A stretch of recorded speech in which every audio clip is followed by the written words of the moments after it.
Hello, and welcome to Ben's bassoon demo on how to set up and then tear down the bassoon. Bassoon skills with Ben. First step is to open the case. Take a gander.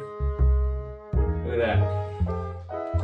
Okay, so now that you've opened the case, what you want to do for being effective with your time is you should start with soaking your reed. It's generally recommended you do this for about 2 to 3 minutes. And I just put it in this little thing right here. So I've set that down. Now I'm going to start with what's called the boot joint. It's called the boot joint because it's the joint that's on the bottom, which is where a boot would be if the bassoon was a leg and wore shoes, or sometimes boots. Next, this smaller hole here, I'm going to put the wing joint in. This is called the wing joint. It's also called the tenor joint. This is responsible for 5 thumb keys and a lot of the high notes. So that's secured on there.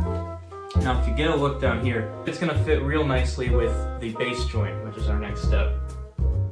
When you're handling the bassoon, it's important to remember that these joints are not secured in any way besides tension and gravity. So what that means is if you pick it up by an upper part, there's no guarantee that the bottom isn't going to fall off. So now we're going to put this bass joint in real snug. Then we have what's called the bell. It's called the bell because this looks nothing like a bell. And then we have the vocal. The vocal is how we get the reed to attach to the bassoon. Now, here's my seat strap. What's interesting about this seat strap in particular is it is very obviously a repurposed belt. You can see that for sure, and then it's got this little S-shaped hook on there. The bottom of the boot joint here has some little holes in there, so that's how we'll use that hook. Always holding the bottom of the bassoon. Carefully lower it, and then take your hook. Get a look at this, cameraman. You attach it into this hole right here, just like that. Now I have my bassoon assembled. The final part is the reed, which has been soaking this whole time.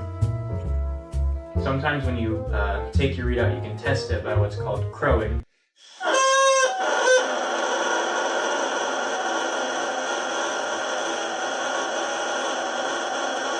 So now that we know that's in working order, we're gonna smack her right onto the vocal. Now, for tearing it down, it's literally the opposite of what we just did. So I'm gonna speed this part up. And now we're gonna talk about swabbing.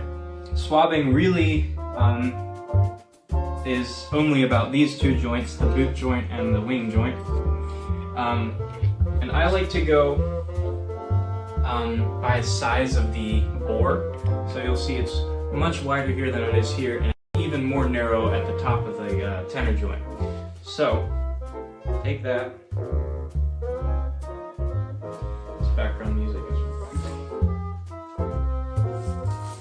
and then just pull it through, and we'll hold on to this very carefully right here. And now for the tenor joint. So I've done everything. The bassoon is neatly put back in the case, and that's it. That's it.